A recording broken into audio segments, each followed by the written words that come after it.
الحمد لله نحمده ونستعينه ونستغفره ونؤمن به ونتوكل عليه ونعوذ بالله من شرور أنفسنا ومن سيئات أعمالنا من يهده الله فلا مضل له ومن يضلله فلا هادي له ونشهد أن لا إله إلا الله وحده لا شريك له ونشهد أن سيدنا ومولانا محمدا عبده ورسوله أما بعد عن عبد الله بن عمر رضي الله تعالى عنهما عن النبي صلى الله تعالى عليه وسلم أنه قال بني الإسلام على خمس شهادة أن لا إله إلا الله وأن محمد رسول الله وإقام الصلاة وإيتاء الزكاة وصيام رمضان والحج من استطاع إليه سبيلا أو كما قال عليه الصلاة والسلام۔ بزرگان محترم، معزز بھائیوں، دوستوں، عزیزوں، دنیا میں دولتیں اللہ نے مختلف قسم کی ہم کو دے رکھی ہے۔ ہمارا وجود خود ایک اللہ کی نعمت ہے اور عظیم دولت ہے جو اللہ نے ہمیں عطا فرمائی۔ اگر وہ ہمیں وجود نہ دیتا تو دنیا کی کسی بھی چیز سے ہم فائدہ نہیں اٹھا سکتے تھے۔ اس نے ہمیں وجود دیا، یہی بہت بڑی دولت ہے۔ اس کے بعد ہم جب دنیا میں قدم رکھتے ہیں تو ہمارے بدن پر کوئی کپڑا نہیں تھا۔ رب کریم نے ہمیں کپڑے کی دولت سے نوازا، یہ اس کا عظیم المرتبت احسان اور دولت اور نعمت ہے۔ اور اس سے بڑھ کر دولت یہ ہے کہ اس نے ہمارے والدین کے دل میں ہماری محبت ڈالی۔ وہی ناپاک قطرہ جب بدن سے لگتا تھا تو اس کو دھونا ضروری ہوتا تھا، حتیٰ کہ والدین ان کپڑوں کو اپنے بدن پر استعمال بھی نہیں کرتے تھے جب تک کہ اس کو پاک اور صاف نہ کر لیا جائے۔ لیکن وہی ناپاک قطرہ جب انسانی شکل میں وجود پاتا ہے تو کل کو اس سے گھن کرنے والے اور نفرت کرنے والے والدین آج اس کو بوسہ دے رہے ہیں، اس سے محبت کر رہے ہیں، اس سے تعلق کر رہے ہیں، اپنے سینے سے لگا رہے ہیں۔ اور اس میں بھی عجیب و غریب اللہ کی ایک قدرت ہے کہ آپ دیکھیں، دنیا کے بڑے سے بڑے انجینئر کو لے لو، جتنا بڑا انجینئر ہو دنیا کا آپ لے لیجئے، دنیا کے سارے انجینئر جو نقشے بناتے ہیں، وہ چاہے مکان کا نقشہ ہو، چاہے وہ انسان کا نقشہ ہو، چاہے ماؤنٹ اور پہاڑ کا نقشہ ہو یا کسی بھی چیز کا نقشہ ہو، دنیا کے سارے انجینئر نقشے بناتے ہیں یا تو پلاسٹک پر یا کاغذ پر یا پتھر پر، انہی چیزوں پر وہ نقشے بناتے ہیں۔ پانی پر کوئی نقشہ نہیں بنایا جا سکتا، اور آج تک کسی انجینئر نے بنایا بھی نہیں اور قیامت تک نہیں بن پائے گا۔ پانی پر کوئی نقشہ بنا ہی نہیں سکتا ہے، لیکن میرا رب کریم وہ ہے جو انسان کا نقشہ ناپاک پانی کے قطرے پر بناتا ہے۔ یہ اللہ تعالیٰ کی ایک عظیم قدرت ہے۔ اسی سے ہمارا رب ہم کو سمجھ میں آتا ہے کہ اس نے ایک ناپاک قطرے پر جو پانی کا قطرہ ہے اس کے اوپر ایک نقشہ بنایا، اور اتنا شاندار نقشہ بنایا کہ جس کو انسان کہا جاتا ہے۔ تو بہرحال اس دنیا میں بے شمار دولتوں سے، نعمتوں سے رب کریم نے نوازا۔ ہمارا وجود خود نعمت ہے، ہمارے بدن کے کپڑے نعمت ہیں، والدین سے محبت ایک نعمت ہے۔ جیسے ہی ہم دنیا میں آئے اس نے ایک کھانے کا ہمارا نظام بنایا، اس لیے کہ وہ زمانہ وہ ہے جس میں ہم کچھ بھی کھا پی نہیں سکتے ہیں۔ اس زمانے میں اللہ نے ماں کے سینے سے ہمیں دودھ عطا فرمایا، اور ایسا لذیذ دودھ عطا کیا جس کی بنیاد پر ہماری انسان کی نشو و نما ہوتی ہے۔ تو اس زمانے میں جب غذا کا راستہ نہیں تھا، اس اللہ نے غذا کا راستہ بنا دیا۔ علامہ سری سقطی رحمۃ اللہ علیہ آج سے 850 سال پہلے ایک بہت بڑے سلسلے نقشبندیہ کے بزرگ گزرے ہیں، عجیب المرتبت شخصیت گزری ہے۔ حضرت فرماتے ہیں کہ میں ہمیشہ غور کرتا تھا کہ بچہ جب پیدا ہوتا ہے تو اس کی ناف پر، اس کی دوتی پر ایک نلکی ہوتی ہے، ہم اس کو ناف بولتے ہیں۔ اس کو وجود کے بعد، پیدائش کے بعد اس کو کہیں دفن کر دیا کرتے ہیں۔ ہم یوں کہتے ہیں کہ تیری نال یہاں دفن ہوئی ہے۔ فرمایا میں کئی مرتبہ اس پر غور کرتا رہا کہ اللہ یہ نال اور ناپ پر تو نے نلکی کیوں لگائی؟ تو جواب ملا مجھے کہ اصل میں جب بچہ ماں کے پیٹ میں ہوتا ہے تو اس کی غذا کا نظام جو رب کریم نے بنایا ہے وہ ماں کا وہ ناپاک خون ہے جس کو حیض کہا جاتا ہے۔ حق تعالیٰ اپنی قدرت کاملہ سے اس کو فلٹر کرتا ہے اور فلٹر کر کے اس ناف کے ذریعے سے، اس نلکی کے ذریعے سے اس کی غذا بناتا ہے۔ تو علامہ فرماتے ہیں کہ میرے ذہن پر ایک سوال ہوا کہ اللہ تو نے کھانے کے لیے منہ بنایا ہے تو منہ سے کیوں نہیں پہنچایا اور ناف سے کیوں پہنچایا؟ فرمایا مجھے الہام میں جواب ملا کہ اصل میں چاہتا ہوں کہ ناپاک خون میرے بندے کی زبان سے نہ جائے اور ناف کے ذریعے سے جائے، میں اس کی زبان کو پاک رکھنا چاہتا ہوں۔ علامہ فرماتے ہیں کہ اس جواب پر میرے دل میں ایک جواب آیا کہ اللہ جب تو نے میری زبان کو ناپاک خون سے پاک رکھا تو مجھے چاہیے کہ میں بھی ناپاک باتوں سے اور حرام کے لقموں سے اپنی زبان کو پاک رکھوں۔ ہمیں چاہیے کہ ہم اپنی زبان کو ایسے کلمات سے بھی پاک رکھیں جس سے رب ناراض ہوتا ہے، اللہ ناراض ہوتا ہے، اور ایسے لقمے سے بھی ہم پاک رکھیں جن لقموں سے اللہ کی رضامندی نہیں بلکہ اس کی ناراضگی آ جاتی ہے۔ تو بہرحال ہمارا وجود نعمت ہے، ماں کے سینے سے دودھ کا ملنا نعمت ہے، پھر آہستہ آہستہ ہماری بڑھوتری اور بڑھتے چلے جانا، یہاں تک کہ حق تعالیٰ جل شانہ قرآن میں فرماتے ہیں وَجَعَلَ لَكُمُ السَّمْعَ وَالْأَبْصَارَ وَالْأَفْئِدَةَ، فرمایا میں نے تجھ کو ایسی مشینریاں دی کہ یہ مشینری جب فیل ہو جاتی ہے دنیا کی کوئی طاقت بنا نہیں پاتی اس کو۔ ہم نے تجھے کان دیے، لَكُمُ السَّمْعَ وَالْأَبْصَارَ، ہم نے آنکھیں دی، وَالْأَفْئِدَةَ، ایک دل دیا۔ یہ مشینریاں ہیں اور یہ مشینری ہم نے اس لیے دی ہے تاکہ تو علم حاصل کریں، دنیا کے علوم حاصل کریں، دین کا علم حاصل کریں، اپنے رب کو پہچانیں۔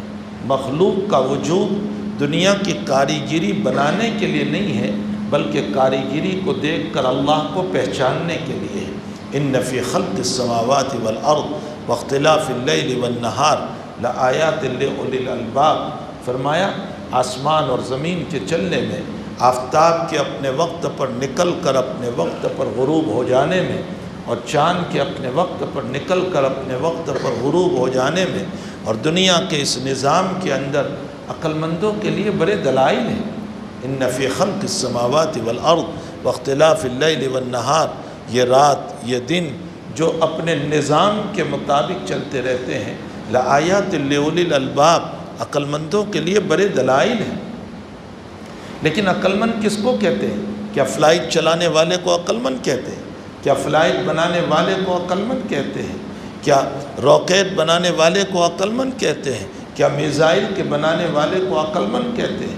کیا کھگور شاستری اور بھگور شاستری، یعنی جو آسمانوں کا علم اور زمین کے اندر کا علم رکھتا ہو اس کو عقل مند کہتے ہیں؟ وہ دنیا کے نزدیک عقل مند ہو سکتا ہے، خالق کی نظر میں وہ عقل مند نہیں ہے۔ خالق کی نظر میں کون ہے؟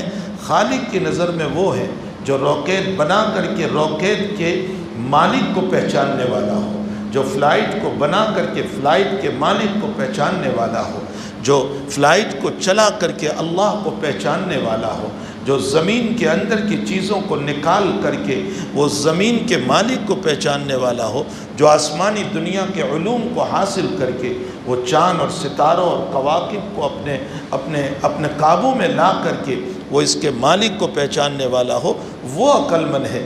الذین یذکرون اللہ قیاما وقعودا وعلا، یہ تعریف ہو رہی ہے لآیات لأولی الالباب کی، عقل مندوں کی تعریف ہو رہی ہے۔ عقل مند کون ہے؟ الذین یذکرون اللہ، جو اللہ کا ذکر کرتے ہیں، قیاما کھڑے کھڑے، وقعودا بیٹھ کر، وعلی جنوبہم راتوں میں بستر پر لیتے ہوئے ہیں اور اللہ کا ذکر کرتے ہوئے سوتے ہیں۔ رات میں آنکھ کھل گئی، او با اور او ماں نہیں کہتے ہیں بلکہ ان کے ذکر سے اللہ نکلتا ہے، ان کے ذکر سے رب نکلتا ہے۔ وَقَعُودًا وَعَلَى جُنُوبِهِمْ وَيَتَفَكَّرُونَ فِي خَلْقِ السَّمَاوَاتِ وَالْأَرْضِ، اور آسمان و زمین میں غور کرتے ہیں اور اس کے پیچھے رب کو جانتے ہیں کہ اس کے پیچھے ہمارا رب ہے۔ وَيَتَفَكَّرُونَ فِي خَلْقِ السَّمَاوَاتِ وَالْأَرْضِ، اور پھر اوپر سے یوں کہتا ہے رَبَّنَا مَا خَلَقْتَ هَذَا بَاطِلًا، اے اللہ تو نے کوئی چیز عبث پیدا نہیں فرمائی، بیکار پیدا نہیں فرمائی، ہر چیز میں تیری حکمت ہے، ہر چیز میں تیری حکمت ہے۔ علامہ دمیری رحمۃ اللہ علیہ نے حیات الحیوان میں لکھا ہے کہ لوگ یہ سوال کرتے ہیں کہ اللہ تعالیٰ نے خنزیر کو کیوں پیدا کیا، سور کو کیوں پیدا کیا؟ فرمایا وہ سور کے اندر ایک عجیب و غریب ملکہ ہے، اور وہ ملکہ یہ ہے کہ رات میں جلدی سونے والا اور صبح میں جلدی اٹھ کر کے اپنے رزق کی تلاش میں نکلتا ہے۔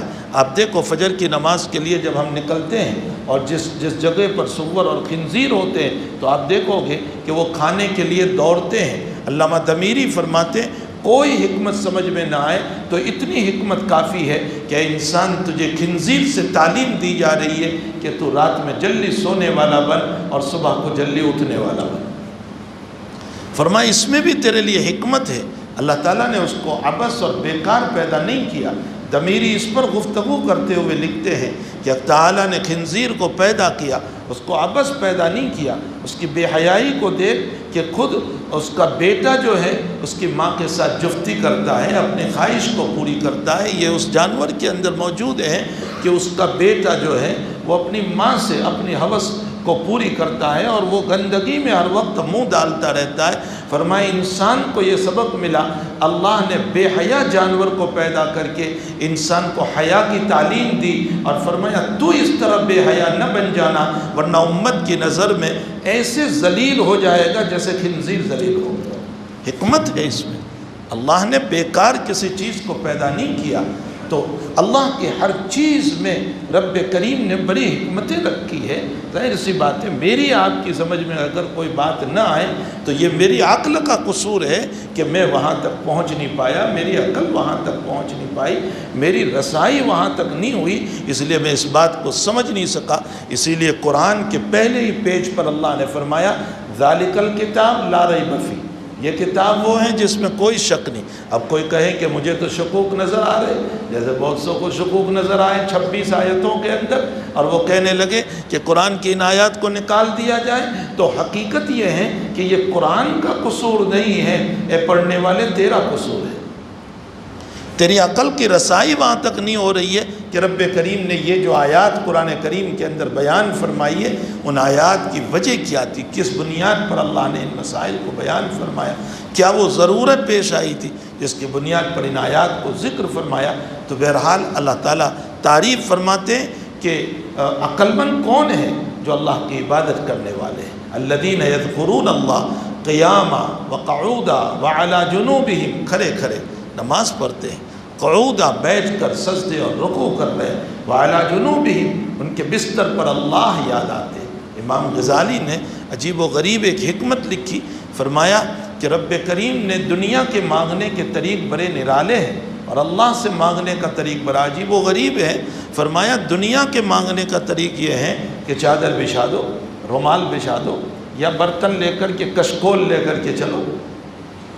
کشکول جو ہوتا ہے نا فقیر کے ہاتھ میں ہوا کرتا ہے مانگنے کا، تو کشکول لے کر کے چلو، تپیلی لے کر کے چلو، برتن لے کر کے چلو مانگنے کے لیے، تھیلی لے کر کے چلو، رومال بچھاؤ، چادر بچھاؤ، یہ دنیا کے مانگنے کے طریق ہے۔ لیکن رب کریم نے ان میں سے کوئی طریق بیان نہیں فرمایا۔ یہ نہیں کہا کہ میرے سامنے مانگنا ہو تو چادر لے کر آنا اور جو ہے رومال لے کر کے آنا اور تپیلی لے کر کے آنا اور کشکول لے کر کے آنا اور تھیلی لے کر کے آنا، حالانکہ یہ سب مانگنے کے طریق ہے، لیکن اللہ نے فرمایا بس 2 ہاتھ اٹھا لینا اور مجھ سے جب چاہے مانگتے رہنا، کوئی چیز کی ضرورت نہیں، بس 2 ہاتھ اٹھا لو اور مجھ سے مانگتے رہو۔ امام غزالی کہتے ہیں کہ اس میں کیا مناسبت ہے؟ فرمایا مناسبت یہ حکمت ہے، فلسفی ہے امام غزالی۔ اس لیے ہمیں اسلام کو فلسفیانہ نظر سے بھی سمجھنا چاہیے کہ اسلام میں جہاں نصوص کے ذریعے سے رب کریم نے صراحتاً واضح دلائل دیے ہیں وہاں فلسفیانہ بحثیں بھی ہیں۔ حضرت امام غزالی رحمۃ اللہ علیہ سے بڑے اللہ تعالیٰ نے آپ کے ذریعے سے اسلام پر بڑا احسان کروایا ہے کہ آپ نے فلسفیانہ انداز سے، جیسے رازی نے سمجھایا، جیسے غزالی نے سمجھایا، عجیب و غریب ایک آدمی جو اہل قرآن تھا، حدیث کو نہیں مانتا تھا، اس نے امام غزالی رحمۃ اللہ علیہ سے یوں کہا کہ تم لوگ جو وضو کرتے ہو یہ سراسر یہ قرآن کے خلاف ہے۔ فرمایا کیسے؟ فرمایا قرآن تو وضو شروع کر رہا ہے چہرہ دھونے سے، اذا قمتم الی الصلاۃ فاغسلوا وجوہکم، چہرہ دھو، وایدیکم، ہاتھ دھو، اور وارجلکم، اپنے پاؤں کو دھو، وامسحوا برؤوسکم، سر پر مسح کرو۔ تو قرآن وضو کی ابتدا چہرے سے کر رہا ہے، اور تم لوگ جو ابتدا کر رہے ہو وہ پہلے ہاتھ دھوتے ہو پہنچو تک، اس کے بعد کلی کرتے ہو، اس کے بعد ناک میں پانی ڈالتے ہو۔ یہ سراسر قرآن کے خلاف ہے۔ نص میں ہمیں بتا دیجئے کسی جگہ پہنچو تک ہاتھ دھونے کا تذکرہ ہو، کسی جگہ کلی کرنے کا تذکرہ ہو قرآن میں، کسی جگہ جو ہے ناک میں پانی ڈالنے کا تذکرہ ہو، بتائیے قرآن میں۔ قرآن کی جو آیت ہے، آیت وضو جس کو کہا جاتا ہے، اذا قمتم الی الصلاۃ فاغسلوا وجوہکم وایدیکم، اس میں ہمیں بتا دیجئے۔ حضرت الامام غزالی رحمۃ اللہ علیہ نے، چونکہ یہ باتیں نبی کریم صلی اللہ علیہ وسلم سے ثابت ہیں، آپ نے پہنچو تک ہاتھ دھونے کا ہمیں حکم دیا اور آپ نے دھویا ہے۔ نمبر 2، آپ نے کلی فرمائی ہے، آپ نے استنشاق کیا ہے، ناک میں پانی ڈالا ہے، تو آپ نے فلسفیانہ انداز میں ثابت کیا۔ امام غزالی فرماتے ہیں کہ اصل میں وضو نماز کے لیے ہے، اور نماز مقدس عبادت ہے، تو اس کے لیے وضو بھی مقدس عبادت ہے۔ ویسے بھی شافعیہ کے وہاں تو مقدس عبادت ہے وضو، اسی لیے تو شافعیہ کے وہاں وضو سے پہلے نیت ضروری ہے۔ ہم حنفیوں کے وہاں ضروری نہیں ہے، اس کا یہ مطلب بھی نہیں ہے کہ نیت نہیں ہے، ہمارے وہاں سنت ہے، ان کے وہاں واجب ہے، انہوں نے اس کو عبادت قرار دیا ہے۔ تو نماز مقدس عبادت ہے، اور مقدس عبادت کے لیے وضو بھی مقدس، تو مقدس وضو کے لیے پانی بھی مقدس چاہیے۔ دیکھیں کیسے ثابت کر رہا ہے، پانی بھی مقدس چاہیے۔ تو اب پانی مقدس ہے یا نہیں، پاک ہے یا نہیں، وہ کیسے معلوم کیا جائے؟ فرمایا پانی کو پاک ہے یا نہیں اس کو دیکھنے کے لیے 3 طریقے۔ پانی میں 3 وصف ہے، رنگ، مزہ اور بو۔ اس کے رنگ سے پتہ چلے گا کہ پانی پاک ہے یا نہیں، اس کے ذائقہ اور تیش اور مزہ سے پتہ چلے گا کہ پاک ہے یا نہیں، اور اس کو سونگھنے سے پتہ چلے گا کہ پاک ہے یا نہیں۔ یہ 3 طریقے پانی کو دیکھنے کے ہیں پاکی اور ناپاکی پر۔ تو ہمارے نبی علیہ السلام نے پہلے پہنچو تک ہاتھ دھلا کر کے فرمایا کہ اس کا رنگ دیکھ لیا جائے، اور پھر کلی کرا کر کے فرمایا ذرا اس کا تیز ذائقہ بھی دیکھ لو کہ پاک ہے یا نہیں، اور اس کے بعد ناک میں آخری مرتبہ دلوا کر کے اس کی بو کو محسوس کر لو کہ پاک ہے یا نہیں۔ جب تینوں طریق سے ثابت ہو گیا تو فاغسلوا وجوہکم، اب وضو شروع کرو۔ اتنے بہترین انداز میں حضرت نے فلسفیانہ انداز میں وضو کو ثابت فرمایا، اور کلی کو اور استنشاق کو ثابت فرمایا۔ تو فلسفیانہ انداز میں آپ نے اسلام کو، تو حضرت فرماتے ہیں کہ حضرت الامام غزالی رحمۃ اللہ علیہ کہ مانگنے کے جتنے بھی طریق دے ان میں سے کوئی طریق جو ہے اللہ نے نہیں بیان کیا کہ چادر بچھاؤ میرے سامنے، یا رومال لے آؤ، یا تھیلی لے آؤ، یا برتن لے آؤ، کشکول لے آؤ، کوئی چیز نہیں۔ فرمایا ہاتھ اٹھا لو، اور اس میں کوئی پیسے بھی نہیں دینے پڑتے، ہاتھ اٹھانے کے لیے کوئی پیسے نہیں دینے پڑتے۔ فرمائیں وجہ حکمت کیا ہے، اس میں حکمت کیا ہے؟ علت نہیں ہے، حکمت ہے۔ اگر کوئی اس کو علت سمجھے تو غلط ہے، یہ حکمت ہے۔ فرمایا اس میں حکمت کیا ہے؟ فرمایا حکمت یہ ہے کہ رب کریم نے ہم کو ہاتھ اس لیے فرمایا کہ میرے بندے اور میری بندی، رات میں کبھی تجھے درد شروع ہوا، تکلیف شروع ہوئی، پریشانی شروع ہوئی، تیری کوئی مصیبت یاد آ گئی، اور اس کی وجہ سے رات میں تیری آنکھ کھل گئی اور تجھے میں یاد آ گیا مانگنے کے لیے، تو مصیبت میں برتن اور چادر کو کہاں تلاش کرے گا؟ سوتے سوتے ہاتھ اٹھا لینا، میں تیری ضرورت پوری کر دوں گا۔ اس لیے فرمایا کہ 2 ہاتھ اٹھا لے بس کافی ہے تیرے لیے۔ اسی لیے جناب نبی کریم صلی اللہ علیہ وسلم نے فرمایا کہ ہاتھوں کا اٹھانا تواضع کی دلیل ہے۔ یہ جو ہاتھ اٹھانے ہیں نا دعا میں، یہ تواضع کی دلیل ہے، عاجزی کی دلیل ہے، انکساری کی دلیل ہے۔ لیکن ہاں، دعائے متواردہ میں ہاتھ اٹھائے جائیں گے، دعائیں غیر متواردہ میں ہاتھ نہیں اٹھائے جائیں گے۔ اب یہ مفتی لوگ بیٹھے ہوئے ہیں، ان سے مسئلہ معلوم کر لینا، ایک لمبا چوڑا مسئلہ ہے۔ دعائیں متواردہ میں ہاتھ اٹھائے جائیں گے۔ دعائیں متواردہ کا مطلب یہ ہے کہ جو عام دعا ہم کیا کرتے ہیں اس میں ہاتھ اٹھائے جاتے ہیں۔ دعائیں غیر متواردہ یعنی جس کا معمول نہیں ہے، جو ہمیشہ نہیں مانگی جاتی، جو کبھی کبھی مانگی جاتی ہے، جیسے بارش نہیں ہو رہی تھی اور دعا کر رہے ہیں آپ، جمعہ کے خطبے میں دعا کر رہے ہیں، یا یہ ہے کہ اور مواقع پر جیسے خطبے کے اندر دعا کر رہے ہیں، یہ دعائیں غیر متواردہ ہیں، یعنی جس کے عام عادت نہیں ہے۔ تو ایسی دعاؤں میں حنفیہ کہتے ہیں، مالکیہ کہتے ہیں رفع یدین نہیں ہوگا، ہاتھ نہیں اٹھانا ہے۔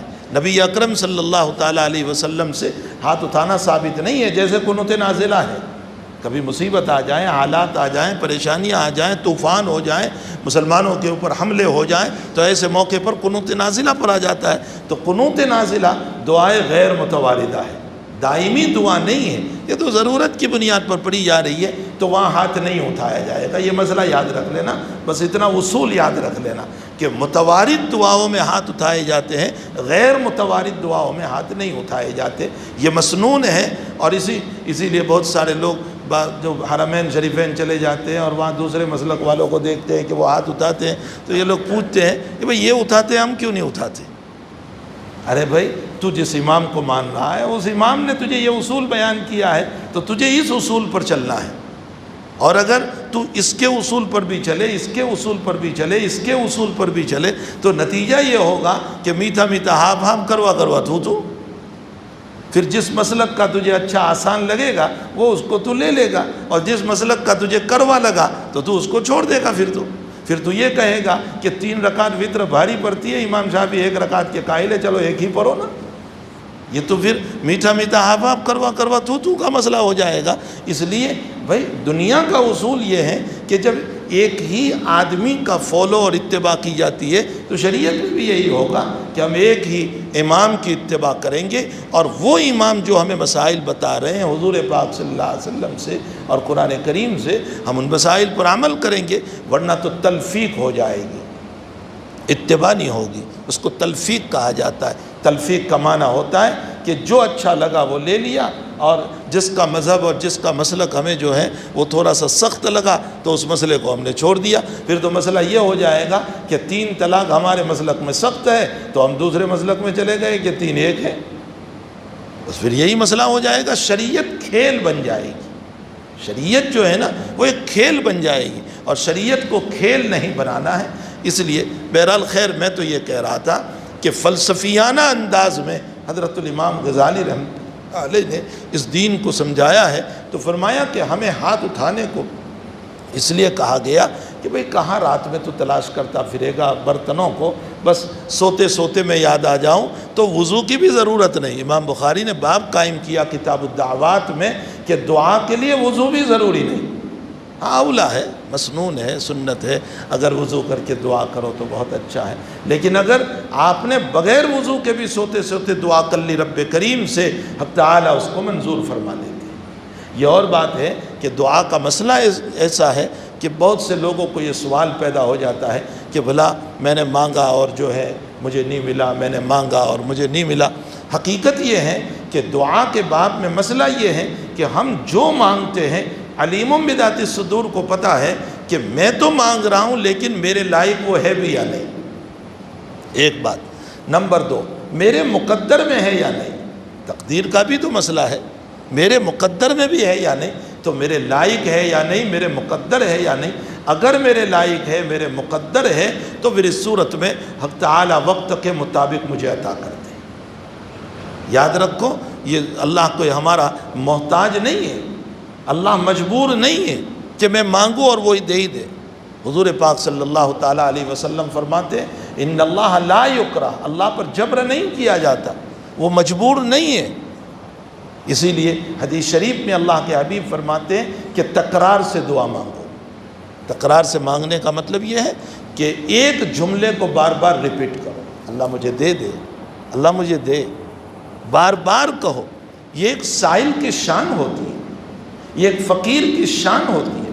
ہمارے دروازے پر کوئی مانگنے آتا ہے وہ کتنی عاجزی منت سماجت کے ساتھ ہم سے مانگتا ہے، کتنا گر کر کے اپنے مانگتا ہے۔ بلکہ میں نے اپنے ایک بیان میں اور بات کہی، میں نے کہا کہ جب کوئی انسان کو ضرورت پیش آتی ہے تو وہ اپنی عزت، اپنی بیوی کی عزت اور اپنے بچوں کی عزت کو بھی ہمارے سامنے رکھ دیتا ہے، رکھتا ہے یا نہیں؟ وہ اپنی عزت کو، میرا یہ مسئلہ ہو گیا، میں قرض دار ہو گیا، میری بیوی کا یہ مسئلہ ہو گیا اور اس نے یہ قدم اٹھا لیا، میرے بچوں کا یہ مسئلہ، میں میری عزت کو بھی سوال کے خاطر کسی کے سامنے رکھ دیتا ہوں، میری بیوی کی عزت تک کو رکھ دیا کرتا ہوں، میرے بچوں کی عزت کو رکھ دیا کرتا ہوں۔ بھلا دنیا کے مخلوق کے سامنے مانگنے والا اپنی ساری عزت کو ختم کر دیتا ہے، جبکہ سامنے والا جو ہے کوئی گارنٹی نہیں ہے کہ وہ میری عزت کا پاس و لحاظ رکھے گا بھی یا نہیں رکھے گا، وہ میرا لحاظ کرے گا بھی یا نہیں کرے گا، وہ مجھے کچھ دے گا بھی یا نہیں دے گا، وہ میری عزت کو برقرار رکھے گا، میرے بات کو راز میں رکھے گا یا نہیں۔ آج تو بدہضمی ہی کا یہ عالم ہے کہ آپ کسی کو کوئی مشورہ دو یا کوئی بات کہو کہ بھئی لڑکی سے متعلق، لڑکے سے متعلق یا اور کسی چیز سے متعلق آپ نے کوئی مشورہ دیا اور شام نہیں ہوگی اور وہ مشورہ وہاں پہنچ جائے گا کہ تمہاری لڑکی سے متعلق یہ مشورہ ہے، تمہارے لڑکے سے متعلق یہ مشورہ ہے، فلاں سے متعلق یہ مشورہ ہے۔ حالانکہ حضور فرماتے ہیں کہ المستشار امین، مشورہ دینے والا، مشورہ لینے والا امین ہوتا ہے۔ اس کو چاہیے کہ جو مشورہ لیا گیا ہے یا دیا گیا ہے اس کو امانت کے طور پر رکھے، نہ یہ کہ کسی کے سامنے اس کو ظاہر کرے۔ یہ ایک امانت ہے اور اس امانت کو امانت کی تحت رکھنا چاہیے۔ بلکہ حضرت الامام نووی رحمۃ اللہ علیہ نے شرح مسلم میں لکھا ہے کہ جیسے مال کی خیانت کرنے والے کو گناہ ہوتا ہے، بات کی خیانت کرنے والے کو بھی اتنا ہی گناہ ہوتا ہے۔ لیکن ہم نے مال کی خیانت کو تو خیانت سمجھا اور مشورہ اور بات کی امانت کو امانت ہی نہیں سمجھا ہے۔ ہم جس کی بات ہوتی ہے بس ہم اس کا راز فاش کر دیتے ہیں، دوسروں کو بتا دیا کرتے ہیں، تو یہ غلط ہے۔ مشورہ امانت ہوتا ہے اور اتنا بڑا امانت میں واقعہ آپ کو سناؤں کہ حضرت عمر رضی اللہ تعالیٰ عنہ کی بیٹی حضرت حفصہ رضی اللہ تعالیٰ عنہ جب غزوہ احد کے اندر ان کے شوہر کا، غزوہ احد کے بعد یا احد میں واللہ اعلم، مجھے اس وقت یاد نہیں، بہرحال ان کے شوہر کا انتقال ہوا، تو ان کے شوہر کے انتقال کے بعد جب ان کی عدت پوری ہوئی تو وہ صدیق اکبر رضی اللہ تعالیٰ عنہ کے پاس گئے اور فرمایا کہ اگر آپ چاہتے ہو تو میری بیٹی کا نکاح میں آپ سے کرا دوں۔ یہاں سے مسئلہ یہ معلوم ہوا کہ اگر لڑکے میں اچھی صلاحیت دیکھیں تو لڑکی والا بھی سامنے سے پیش کر سکتا ہے۔ ہمارا معاشرہ اس کے خلاف ہے۔ اگر کوئی بیچارہ غریب اپنی لڑکی کو پیش کر رہا ہے تو کہ ماں کہیں واندھو ہے اتلے اس میں کوئی مسئلہ ہوگا، یہ کہتے اوہے اطلاع ہارو یہ جلدی تھی دیوائے وہ، فوراً ہمارا ذہن دوسری طرف چلا جاتا ہے، ہم غلط سوچ لیتے ہیں کسی سے متعلق۔ روایتوں میں ہے حضرت عمر اپنی بیٹی کو پیش کر رہے ہیں ابو بکر کے سامنے اور فرمایا اگر آپ کہیں تو میری بیٹی کا میں آپ سے نکاح کرا دوں۔ امام بخاری نے مسئلہ ثابت فرمایا کہ اگر لڑکے میں نیکی ہے تو خود لڑکی کا باپ اپنی لڑکی کو پیش کر سکتا ہے۔ یہ ضروری نہیں ہے کہ لڑکے والے ہی خطبہ بھیجے، لڑکی والے بھی خطبہ بھیج سکتے۔ حضرت ابو بکر نے چند دن گزرے کوئی جواب نہیں دیا، ہاں بھی نہیں نہ بھی نہیں۔ پھر عمر نے دیکھا کہ کوئی جواب نہیں مل رہا ہے تو حضرت عثمان کو پیش کی۔ عثمان سے فرمایا اگر آپ چاہیں تو میری بیٹی سے نکاح فرما لیں۔ تو حضرت عثمان نے 2-4 دن کے بعد فرمایا کہ نہیں مجھے نہیں کرنا ہے۔ اس کے چند دن کے بعد نبی اکرم صلی اللہ علیہ وسلم نے خطبہ بھیجا، حضرت حفصہ کے ساتھ نکاح ہو گیا۔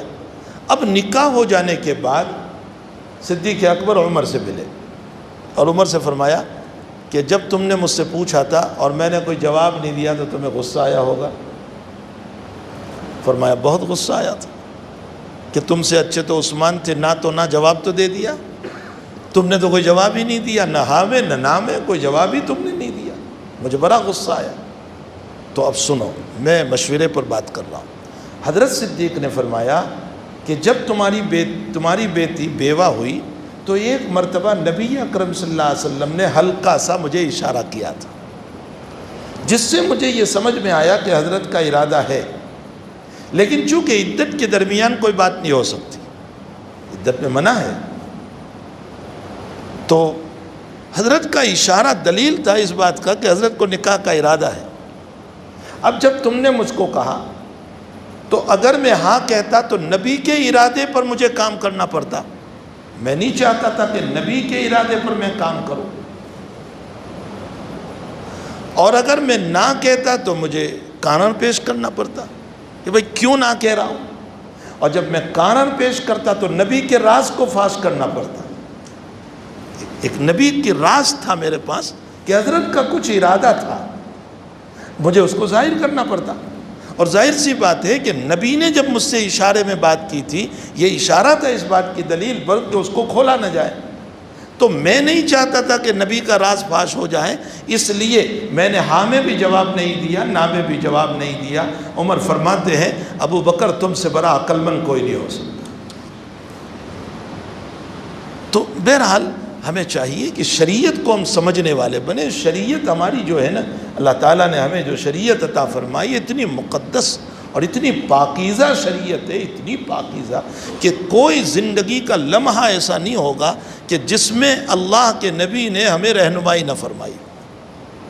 ہر موڑ پر ہمیں رہنمائی کی ہے, چھوٹے سے چھوٹا مسئلہ اور بڑے سے بڑا مسئلہ. تو خیر مجھے تو اور بات کہنا تھا. میں یہ کہہ رہا تھا کہ دنیا بھر کی نعمتیں اللہ تعالیٰ نے ہم کو عطا فرمائی ہے. جیسے جیسے ہم بڑے ہوئے تو اللہ نے ہمیں کچھ مشینریاں دی. وَجَعَلَ لَكُمُ السَّمْعَ وَالْأَبْصَارَ وَالْأَفْئِدَةَ, کان دیے, آنکھ دی اور دل دیا. یہ سمجھنے کی ساری اور علم حاصل کرنے کی ساری مشینریاں ہیں. قرآن میں اللہ نے اس کو بیان کیا ہے کہ ہم نے یہ مشینریاں دی ہے. وَجَعَلَ لَكُمُ السَّمْعَ وَالْأَبْصَارَ وَالْأَفْئِدَةَ. لیکن آگے یہ بھی فرمایا قَلِيلًا مَا تَشْكُرُونَ, تم میری نعمتوں پر بہت کم شکر ادا کرتے.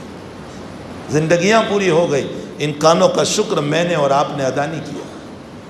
کوئی بھی ہو, خواص ہو کہ عوام ہو, میں سب سے کہتا ہوں ہم نے کبھی اس نیت سے 2 رکعت نہیں پڑھی کہ میرے مالک تیری یہ نعمتیں ہیں اور آج میں سن رہا ہوں, کل کو بہرا ہو جاؤں. مشین بھی وہ کام نہیں کر پائے گا جو حقیقت میں جس سے سنتا ہوں. زندگیاں پوری ہو گئی کہ یہ جو ہیں دنیا کو دکھانے والی جو آنکھیں ہم کو دے رکھی ہے. نابینا سے پوچھئے کہ جو محتاج ہے اپنی بیوی کے حسن کو دیکھنے کا, وہ اپنے مکان کی دیواروں کو دیکھنے کا محتاج ہے, جس کے لیے دن بھی رات ہے اور رات بھی رات ہے. آپ اس سے پوچھیں. اسی لیے علماء نے لکھا ہے وَجَعَلَ لَكُمُ السَّمْعَ وَالْأَبْصَارَ وَالْأَفْئِدَةَ کے تحت کہ تعالیٰ نے آنکھوں کی حفاظت کے لیے جو دائرہ بنایا وہ اتنا بہترین دائرہ بنایا. ایک تو اس کے لیے کھڈا بنایا اور اس میں آنکھوں کو رکھا, اس کے بعد اس کے اوپر سینسر رکھے, اور یہ وہ پل کے سینسر رکھی ہے کہ جس کے لیے کسی پاور کی بھی مشین کی بھی ضرورت نہیں, بلکہ ناسمجھ بچہ ہے, ابھی تو کچھ سمجھتا نہیں ہے, اور اس کو ہی انگلی کرو تب بھی وہ اپنی پلکوں کو بند کر دیتا ہے. جب سمجھ نہیں ہے تو پلکوں کو کیسے بند کیا؟ فرمایا اس میں سمجھ نہیں ہے, اللہ نے پلکوں میں حیات رکھی ہوئی, اس کے پلکوں میں حیات ہے جو اس کی آنکھ کو خراب نہیں ہونے دے گی. آپ ایک ایک نعمت کو دیکھتے چلے جائیں. پھر اس کے اوپر جو بال رکھے, رازی لکھتے ہیں کہ یہ بال اس لیے رکھے کہ ذرات جو اڑتے ہیں, ذرات جو راکھ ہمیں نظر نہیں آتے, ذرات جو اڑتے ہیں, وہ یہ بال جو ہیں وہ اپنے اندر لے لیا کرتے ہیں تاکہ آنکھیں خراب نہ ہو جائیں. یعنی کتنی کاریگری کے ساتھ میرے رب نے میری آنکھوں کو بنایا ہے, لیکن میں نے میری آنکھوں کو شہوتوں میں استعمال کیا, بد نظری میں استعمال کیا, گندی چیزوں کو دیکھنے میں استعمال کیا, فلموں کو دیکھنے میں استعمال کیا, بے حیا تصویروں کو دیکھنے میں استعمال کیا, اور میں نے ان جگہوں پر استعمال کر کے ان آنکھوں کی ناشکری کی. یہ ناشکری ہے. ہم جہاں استعمال کرنے کو کہا گیا وہاں نہیں کر رہے ہیں, اور جہاں استعمال نہیں کرنا ہے وہاں کر رہے ہیں. یہ اللہ کی نعمت کی ناشکری ہے. میں نے غالباً جمعہ کے دن بھی کہا تھا کہ ناشکری کی 3 شکلیں ہوتی. ایک تو انسان زبان سے ناشکری کرے, دوسرا اپنے اعضاء کو غلط استعمال کرے, یہ بھی ناشکری, اور تیسرا اپنے دل کے ذریعے سے اپنے مقام کو اللہ کے وہاں بہت بلند سمجھے, اور یہ سمجھے کہ میں نماز پڑھتا ہوں پھر بھی مجھے اتنا ہی دے رہا ہے, میں روزہ رکھتا ہوں پھر بھی مجھے اتنا ہی دے رہا ہے, میں زکوٰۃ دے رہا ہوں اور صدقہ کر رہا ہوں, میں دین کا اتنا کام کر رہا ہوں, پھر بھی مجھے ایک ہی دکان ملی ہے اور اتنا ہی ملا ہے. یہ جو کلمات ہیں نا, اس کا مطلب یہ نکلا کہ میں نے میرا مقام اللہ کے وہاں بہت بڑا بنایا. اور اس کا مطلب یہ نکلا کہ میں رب کی دی ہوئی نعمتوں پر ناشکرہ بن کر کے اپنی ویلیو اللہ کو بتا رہا ہوں کہ میری ویلیو بڑی ہے، میرا مقام بڑا ہے تیرے نزدیک۔ اور جو آدمی ویلیو اور مقام بتاتا ہے نا، رب کریم اس کو گرا دیا کرتا ہے۔ مسلم شریف کی روایت ہے، نبی اکرم صلی اللہ علیہ وسلم نے فرمایا کہ اگر کوئی عابد اور زاہد اور عبادت گزار انسان کسی بے عبادت اور نماز نہ پڑھنے والے کو، فاسق و فاجر کو جب حقیر سمجھتا ہے اور اس کی توہین کرتا ہے، تو حدیث شریف میں حدیث قدسی ہے، نبی اکرم صلی اللہ علیہ وسلم فرماتے ہیں کہ اللہ یہ فرماتا ہے کہ میں میرے فاسق کو توبہ کی توفیق دے کر کے جنت میں لے جاؤں گا اور تجھے توبہ کی توفیق سلب کر کے جہنم میں لے جاؤں گا۔ پڑھیے مسلم شریف کی صحیح ترین روایت ہے حدیث قدسی۔ تو اللہ کے وہاں ناز پسند نہیں، نیاز پسند ہے، جھکاؤ پسند ہے، عاجزی پسند ہے، انکساری پسند ہے، رب کے سامنے اپنے آپ کو مٹانا پسند ہے۔ شان اور بلندی میری کہ میرا اسٹیٹس میں اللہ کو بتاؤں، میرا مقام میں اللہ کو بتاؤں کہ میں اتنی عبادت کر رہا ہوں، میں اتنے روزے رکھ رہا ہوں، جبکہ واقعات میں تو یہ ہے کہ ساری زندگی کی عبادت جمع کر لی جائے، اللہ کے ایک پانی گلاس کا مقابلہ نہیں ہو سکتا۔ ہمارے حضرت شیخ رحمۃ اللہ علیہ نے فضائل اعمال میں جو واقعہ لکھا ہے بہت مشہور و معروف ہے کہ بنی اسرائیل کا ایک آدمی اللہ کے دربار میں پیش کیا گیا تو حق تعالیٰ نے فرمایا کہ میں میرے فضل سے تجھے معاف کر رہا ہوں۔ تو اس کے دل میں ایک خیال سا گزرا، اور وہ خیال یہ کہ اللہ اگر تیرا ہی فضل تھا تو میری عبادت کا کیا؟ میں 500 سال تیری عبادت کر کے آیا ہوں، میری عبادت کا کیا؟ میں نے اتنی نمازیں پڑھی، اتنے سجدے کیے، اتنے روزے رکھے، میری عبادت کا کیا؟ تعالیٰ علیم بذات الصدور ہے، فرشتوں سے کہا اس کو جہنم کے قریب کھڑا کرو۔ اب جب اس کو کھڑا کیا گیا تو شدید پیاس اس کو لگی، اور وہاں سے فرشتے کو اللہ نے ایک گلاس دے کر کے بھیجا پانی کا۔ اب یہ کہہ رہا ہے کہ بھئی پانی دے دو، میرا گلاس سوکھ رہا ہے۔ تو فرشتوں نے کہا کہ عالم آخرت میں اب مفت میں پانی نہیں ملتا، تو پیسے تو ہے نہیں، کیا دینا پڑے گا؟ فرمایا عبادت چاہیے، عبادت کے بدلے میں پانی ملے گا۔ فرمایا کتنی عبادت؟ فرمایا ایک گلاس کی قیمت 500 سال کی عبادت۔ اس نے کہا میرے پاس موجود ہے، میرا گلا سوکھا جا رہا ہے، مرا جا رہا ہوں، پانی دے دے مجھے، میں 500 سال کی عبادت تجھے دیتا ہوں۔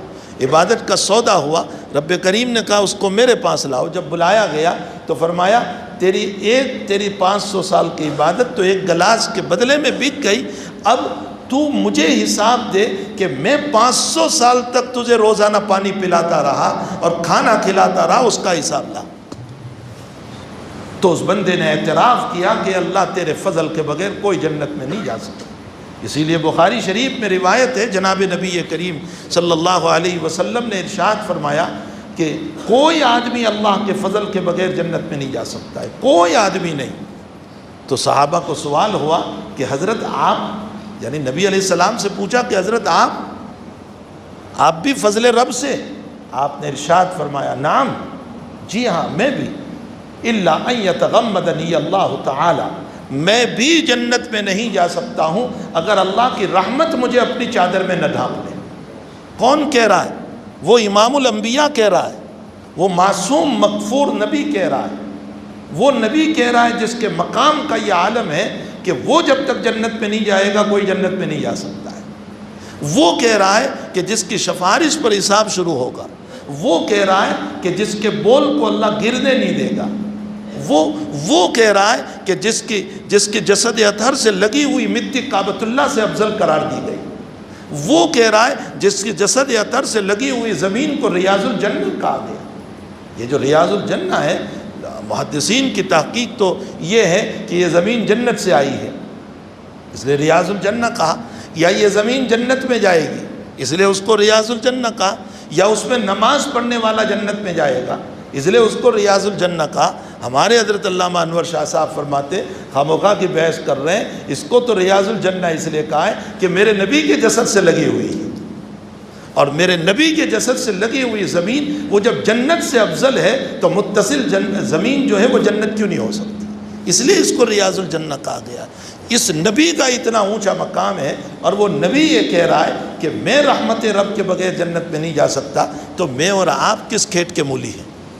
کہ جو ہم اللہ کو اپنا اسٹیٹس بتائیں، اپنا مقام بتائیں عبادتوں کے باب میں، تو حقیقت یہ ہے کہ آنکھ جیسی عظیم نعمت عطا فرمائی، لیکن زندگیاں پوری ہو گئی، ہم نے ناشکری میں اس کو استعمال کیا۔ کبھی بد نظری ہو رہی ہے، کبھی فلم دیکھ رہے ہیں، کبھی بے حیائی تصویریں دیکھ رہے ہیں، کبھی تنہائیوں میں بیٹھ کر کے موبائل پر نہ معلوم کیا کیا دیکھتے جا رہے ہیں۔ اور فرمایا ہم نے تمہیں دل دیا، افئدہ، افئدہ کا معنی قلب، دل، ہم نے تمہیں دل دیا، ایسا پاکیزہ اور مقدس دل دیا تھا، لیکن افسوس صد افسوس کہ ہم نے اس کو باطنی بیماریوں سے اتنا گندا کر دیا، اتنا گندا کر دیا ہے۔ دنیا کا دستور ہے کہ ہر انسان اپنے گھر کو صاف ستھرا دیکھنا چاہتا ہے، یہ ہمارا دل اللہ کا گھر ہے، اللہ بھی چاہتا ہے کہ میرا گھر بھی صاف ستھرا رہے، لیکن میں نے حسد سے، بغض سے، عداوتوں سے، نفرتوں سے، کینوں سے، نہ معلوم کن کن چیزوں سے اس کو گندا کر رکھا ہے۔ ہمارے حضرت حکیم الامت حضرت اقدستانوی رحمۃ اللہ علیہ فرماتے ہیں کہ اگر رب کریم موت ہو گئی رات میں اور میں عشاء کی نماز چھوڑ کر کے چلا گیا اور اللہ نے صرف اتنا پوچھ لیا کہ زندگی کی نمازوں کا سوال نہیں، آج عشاء کیوں نہیں پڑھ کر آیا، تو جواب دینا مشکل ہو جائے گا۔ میرے بھائیو، اپنی زندگی کو دین پر لائیں، ایمان پر لائیں، شریعت پر لائیں، تو دنیا کی یہ ساری نعمتیں جیسے جیسے بڑے ہوتے گئے، اس نے جو مشینریاں دی، ان مشینریوں کے ذریعے سے ہم نے علوم حاصل کیے، علوم دنیا بھی، علوم دین بھی، نہ معلوم کیسے کیسے علوم حاصل کیے، اور ان علوم کو حاصل کرنے کے بعد اللہ نے ہمارے لیے دنیا کے دروازے کھولے۔ کما رہے ہیں ہم، کبھی دکان کے ذریعے سے، کبھی جاب کے ذریعے سے، کبھی تعلیم کے ذریعے سے ہم کما رہے ہیں۔ اللہ نے دنیا کا دروازہ کھولا اور روزی پہ روزی وہ دیتا چلا جا رہا، یہاں تک کہ پھر نکاح ہوا، اولاد عطا، اور اولاد کے بعد اولاد کو خدمت گزار اولاد بنائی۔ بس زندگی اسی طرح ہماری چلتی ہے۔ یہ ساری نعمتیں ہیں، لیکن مجھے جو عرض کرنا ہے، ان تمام نعمتوں میں سب سے بڑی نعمت ایمان ہے۔ ان تمام نعمتوں میں سب سے بڑی نعمت ایمان ہے۔ بغیر آنکھ کے بھی زندگی گزر رہی ہے، بہت سارے لوگ نابینا ہیں، زندگی گزر رہی ہے۔ بغیر کان کے بھی زندگی گزر جاتی ہے، بہت سارے بہرے ہوتے ہیں پیدائشی طور پر، زندگی گزر رہی ہے۔ بہت ساروں کے دلوں پر بیماریاں ہوتی ہے، ہارٹ چوڑا ہو گیا ہے، یا ہارٹ میں سوراخ ہو گیا ہے، یا اور کوئی مسئلہ ہے، زندگی گزر رہی ہے، جی رہے ہیں وہ دنیا کے اندر۔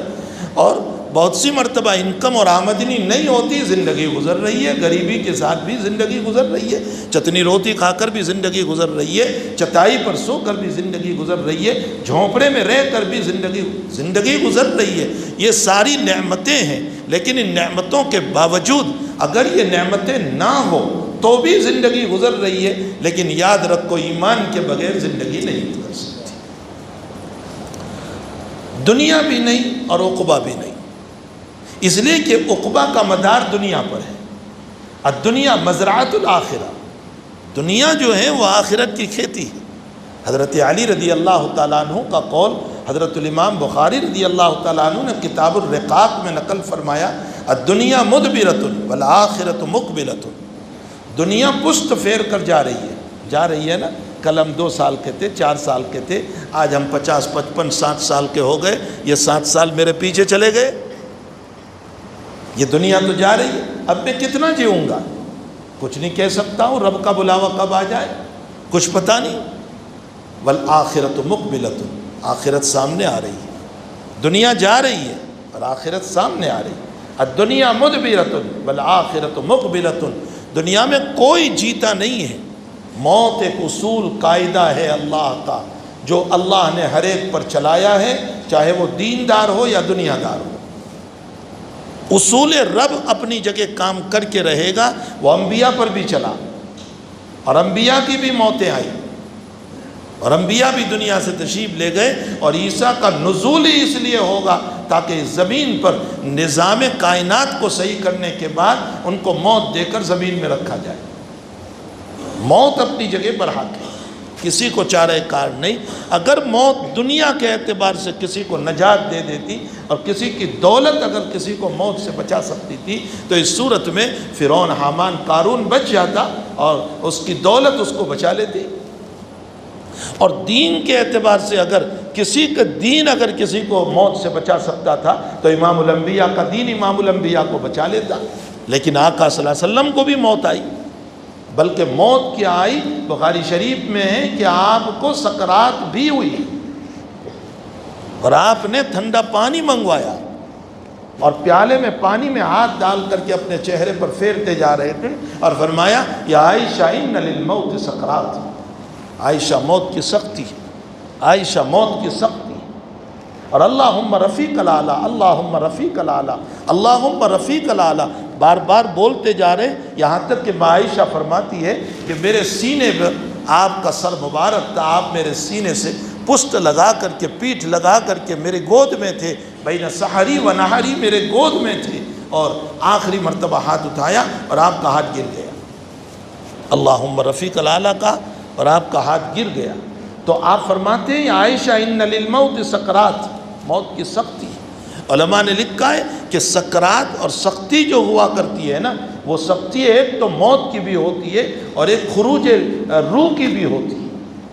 ایک تو انسان کی موت ہوتی ہے نا تو طبعی طور پر سختی ہوتی ہے، اور ایک روح جب بدن سے نکلتی ہے نا اس کی بھی سختی ہوتی ہے. سوال یہ ہوتا ہے کہ سکرات کی سختی کفار کے لیے تو عذاب کے لیے ہے، عذاب شروع ہو گیا یہیں سے، اور مومن کے لیے جو سکرات ہوتی ہے وہ یا تو اللہ اس کے گناہ کو معاف کرنا چاہتا ہے تاکہ مرتے ہی صاف ستھرا ہو جائے، اس لیے تھوڑی سی سختی ڈال دی گئی، یا اس لیے سکرات ہوتی ہے کہ عبادت کر کے جس مقام پر پہنچنا تھا جنت کے وہ کمی رہ گئی تو اللہ سختی ڈال کر کے رفع درجات کر دیتا ہے، یا تو رفع درجات ہے یا گناہوں کی معافی.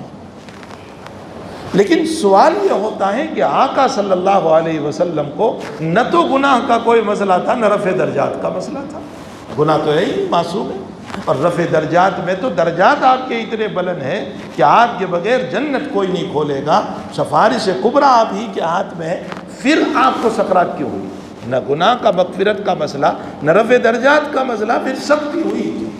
حضرات اکابر لکھتے ہیں، فرمایا اس کی وجہ یہ ہے کہ آقا کو سکرات کی سختی اس لیے ہوئی کہ امت میں کسی کے باپ یا ماں کو سکرات ہو تو وہ اپنے نبی کی سکرات کو یاد کر کے تسلی حاصل کر لے کہ اگر میرے نبی کو ہوئی ہے تو میرے والد یا میری ماں کو ہو رہی ہے تو اس میں مجھے ڈرنا اور گھبرانا نہیں چاہیے.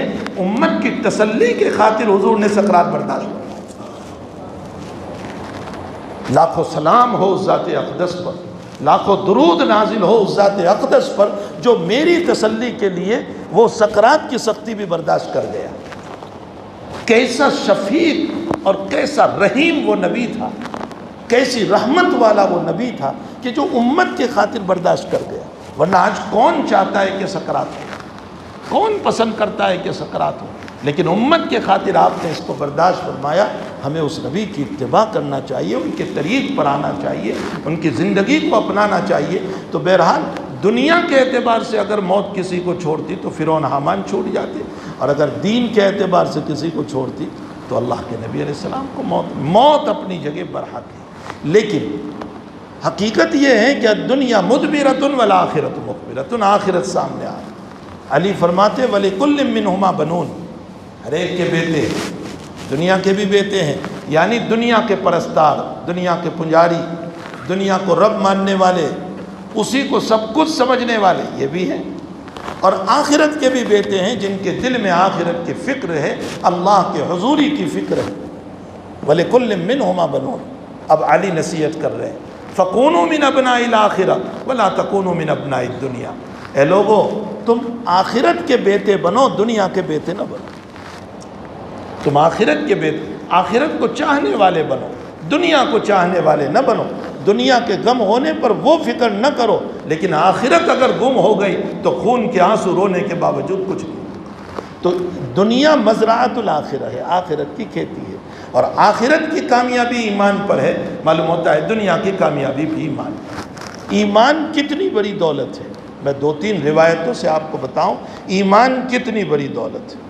حضرت ابو ہریرہ ایک مرتبہ حضور پاک صلی اللہ علیہ وسلم سے سوال فرماتے ہیں من اسعد الناس بشفاعتی کا یوم القیامہ، یا رسول اللہ قیامت کے دن آپ کی سفارش کس کو نصیب ہوگی، کون وہ نیک بخت ہے. جس کو آپ کی سفارش ملے گی۔ تو حضرت نے فرمایا ابو ہریرہ مجھے معلوم تھا کہ اس حدیث کا سوال تو ہی کرے گا، تو اس سے پہلے کوئی نہیں کرے گا۔ کیوں؟ اس لیے کہ حریص ہے تو، میری حدیثوں کو لینے کا بڑا حریص ہے، بڑا لالچی ہے۔ بخاری شریف کتاب الایمان کتاب العلم کی یہ روایت ہے کہ تو بڑا حریص ہے، بڑا لالچی ہے۔ اس کے بعد حضور پاک صلی اللہ علیہ وسلم نے فرمایا اسعد الناس بشفاعتی یوم القیامہ من قال لا الہ الا اللہ مستیقنا بہا قلبہ، جس نے اخلاص کے ساتھ میرا کلمہ پڑھا ہوگا، ایمان ہوگا، میری شفاعت اس کو نصیب ہوگی۔ معلوم ہوتا ہے شفاعت کی نسبت بھی ایمان پر ہے۔ اگر ایمان ہے تو نبی کی سفارش، ایمان نہیں تو نبی کی سفارش۔ دیگر روایتوں میں حضور پاک صلی اللہ علیہ وسلم نے فرمایا من مات وهو يعلم انه لا الہ الا اللہ دخل الجنہ، جو مرا اس عالم میں کہ ایک اللہ کا قائل تھا، ایمان تھا اس کے پاس، وہ جنت میں داخل ہوگا۔ معلوم ہوتا ہے دخول جنت کی بنیاد بھی ایمان ہے، تو شفاعت کی بنیاد بھی ایمان، دخول جنت کی بنیاد بھی ایمان۔ ایک روایت نے فرمایا جہنم حرام ہے اس پر جس کے پاس ایمان ہے، ایمان جس کے پاس ہو جہنم حرام ہے اس پر، تو جہنم سے بچ جانا ایمان پر موقع۔ ایک روایت میں فرمایا، ترمذی کی روایت ہے، اللہ کی رضامندی ایمان پر ہے، ورنہ تو پھر اللہ کا غضب ہے، یعنی کفر پر غضب ہے، رضا پر اللہ، ایمان پر اللہ کی رضا ہے۔ معلوم ہوتا ہے کہ اللہ کی رضا بھی ایمان پر ہے، تو شفاعت ایمان پر، رضائے رب ایمان کے اوپر، دخول جنت ایمان کے اوپر، جہنم سے بچنا ایمان کے اوپر۔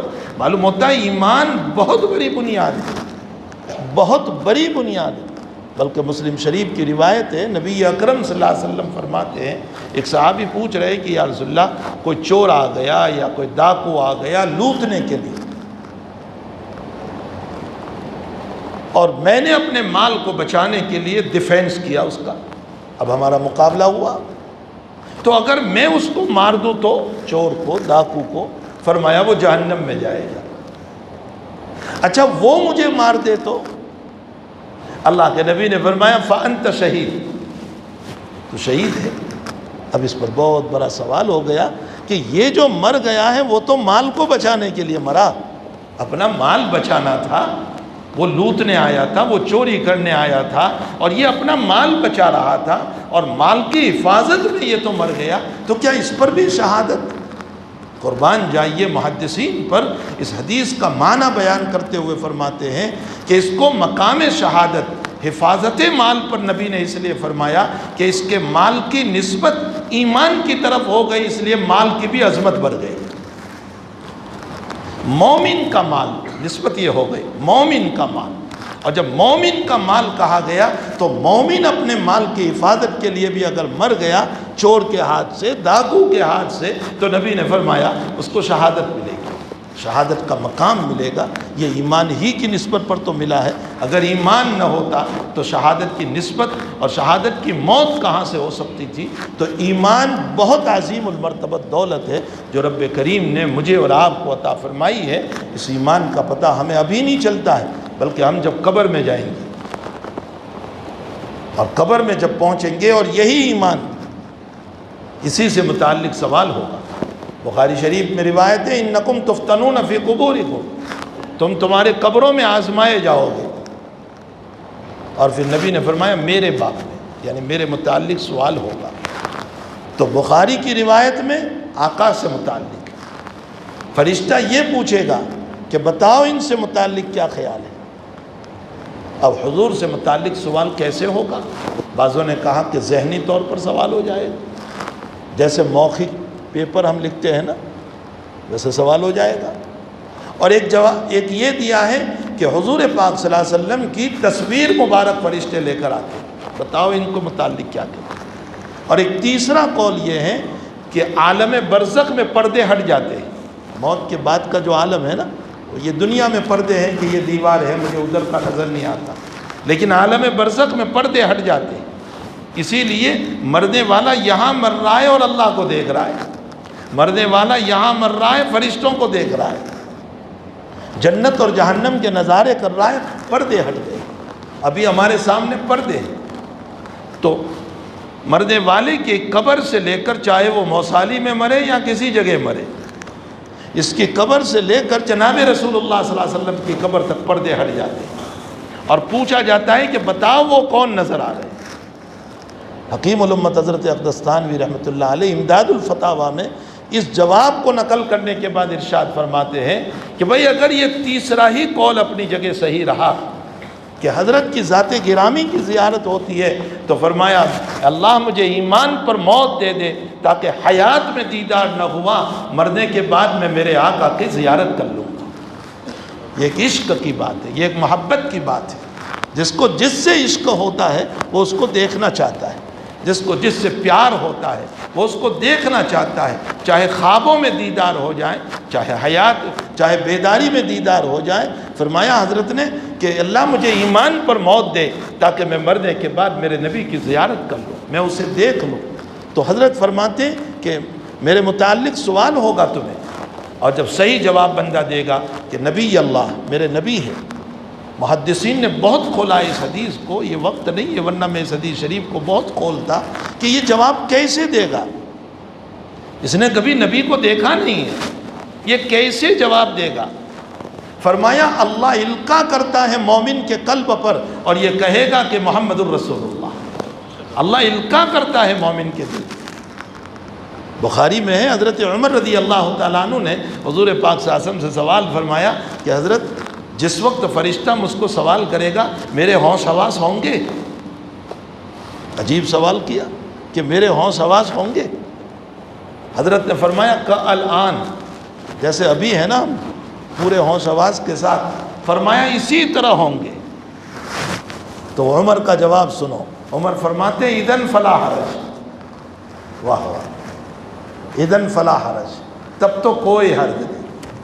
جب ہوش حواس ہے تو یقیناً دنیا کی زندگی ہمارے سامنے ہے، ہم جواب دے دیں گے محمد الرسول اللہ۔ ہوش حواس ہے تو ہی تو جواب دیں گے۔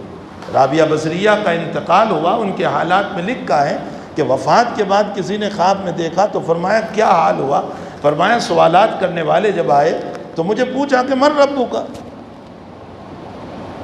تو میں نے جواب دیا کہ تم کہاں سے آئے؟ فرمایا آسمان سے فرشتادے ہیں۔ تو فرمایا کہ تم اتنے دور سے آئے اور اپنے اللہ کو نہیں بھولے، تو کیا میں 5 فٹ نیچے اپنے اللہ کو بھول جاؤں گی؟ یہ اذن فلا حرج، ہوش حواس ہے تو۔ اور بعض عجیب و غریب علم نحو کے امام گزرے ہیں سیف بھائی، ان سے متعلق کسی نے خواب دیکھا بہت عجیب۔ فرمایا کہ فرشتے جب ان کے پاس آئے اور ان سے پوچھا کہ من ربک، انہوں نے جواب دیا من ربک۔ جن الفاظ میں سوال ہوا انہی الفاظ میں جواب دے دیا من ربک من ربک۔ اصل میں فرشتوں کا من سوالیہ تھا اور سیفوی کا من موصولہ تھا۔ اب یہ تو علماء سمجھ سکتے ہیں کہ اس کا مطلب کیا نکلا۔ فرشتوں نے کہا کون ہے تمہارا رب؟ تو سیفوی نے جواب دیا جو تیرا رب ہے، من موصولہ ہے، تو من ربک من ربک، تو جو سوال ہوا اسی کے مطابق وہ جواب دے دیا۔ تو حضرت عمر رضی اللہ تعالیٰ عنہ فرماتے ہیں کہ میں نے جب حضرت سے سوال فرمایا کہ حضرت ہوش حواس ہوں گے؟ فرمایا بالکل اسی طرح۔ فرمایا اذن فلا حرج۔ تب تو میں اس کو جب اس روایت پر پہنچتا ہوں تو بچوں کے سامنے ترجمہ کرتا ہوں کہ تو واندھو نہیں اپنے ماری اتارو۔ اذن فلا حرج کا ترجمہ انشاءاللہ اپنے ماری اتارو آپ۔ اس لیے کہ جب ہوش حواس ہے تو دنیا میں جب ہم اللہ پر کچھ نہ کچھ ایمان ہے ہمارا، محمد الرسول اللہ کی تعلیمات ہے، تو انشاءاللہ ہوش و حواس میں ضرور جواب دے دیں گے۔ اس لیے مومن کا جواب یہ ہوگا کہ نبینا محمد الرسول اللہ جاءنا بالبینات والہدی، یہ ہدایت لے کر کے آئے تھے۔ اور جو منافق یا کافر ہوگا جب اس کو پوچھا جائے گا کہ بتاؤ کیا خیال ہے ان سے متعلق، تو وہ کہے گا لا ادری، میں نہیں جانتا کون ہے۔ اس لیے کہ دنیا میں چونکہ اس کے اوپر نہیں چلے ہیں تو موت کے بعد بھی وہ یہی جواب دے گا کہ لا ادری، اسی پر اس کو مارا جائے گا۔ اور ترمذی کی روایت میں ہے کہ من ربک ومن نبیک وما دینک، 3 سوال ہے اور جب صحیح جواب دے دیتا ہے بندہ مومن یا بندی مومنہ تو اللہ کی طرف سے فرشتہ دے یہ کہتے ہیں نم صالحہ. یہ تو بخاری میں ہے نم صالحہ، اطمینان سے سو جاؤ. اور ترمذی میں ہے نم کنومۃ العروس، تم ایسے سو جاؤ جیسے پہلی رات کی دلہن سوتی ہے. اور پہلی رات کی دلہن سے اس لیے تشبیہ دی ہے حدیث شریف میں نبی کریم صلی اللہ علیہ وسلم نے کہ پہلی رات کی دلہن جو ہوتی ہے نا وہ صبح تک سوتی ہے، شوہر کے علاوہ اٹھانے والا کوئی نہیں. اس کو ساس بھی نہیں اٹھاتی، اس کو جو ہے ننن بھی نہیں اٹھاتی، کوئی نہیں اٹھاتا، اس کا شوہر ہی اس کو اٹھاتا ہے. پہلی رات کی دلہن ہے تو جیسے پہلی رات کی دلہن کو شوہر کے علاوہ اٹھانے والا کوئی نہیں، اللہ کے نبی نے پہلی رات کی دلہن سے تشبیہ دے کر فرمایا کہ جب صحیح جواب دے دے گا تو پھر اللہ کی طرف سے پیغام ملے گا تو بھی سو جائے اطمینان کے ساتھ، اب قیامت تک تیرے رب کے علاوہ اٹھانے والا کوئی نہیں. نم کا نومت العروس. اللہ ہم سب کو ایمان کے ساتھ لے جائے. بھائی سب سے بڑی دولت ایمان ہے، سب سے بڑی دولت ایمان ہے. اسی لیے ایمان کے مسائل پر محدثین نے صفحات کے صفحات لکھی، ایک دو نہیں. امام مسلم نے 125 صفحات لکھ ڈالے ایمان پر، امام بخاری نے 25 صفحات لکھ ڈالے ایمان پر، اور محدثین نے 400 صفحات ایمان پر لکھی. شیخ الاسلام ابن تیمیہ نے کتاب الایمان پر پوری کتاب لکھ ڈالی. ایمان یہ بہت بڑی دولت ہے، آپ اس کو معمولی نہ سمجھیں جو اللہ تعالیٰ نے مجھے اور آپ کو عطا فرمائی ہے.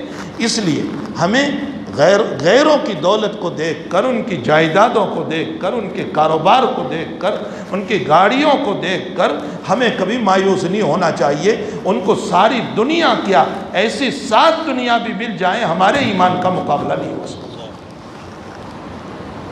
ہماری غربت صحیح، ہماری فقیری صحیح، ہماری تندرستی صحیح، ہماری روتی چٹنی صحیح، ہمارا چٹائی پہ سونا صحیح، ہمارا اجرنا صحیح، ہمارا مرنا صحیح، ہمیں پیتنا صحیح، ہماری بے عزتیاں صحیح، ذلتیاں صحیح، یہ سب عارضی اور وقتی ہے جو ختم ہونے والا ہے. لیکن ایمان کی جو دولت اللہ نے ہم کو دے رکھی ہے اس سے بڑھ کر کوئی دولت نہیں.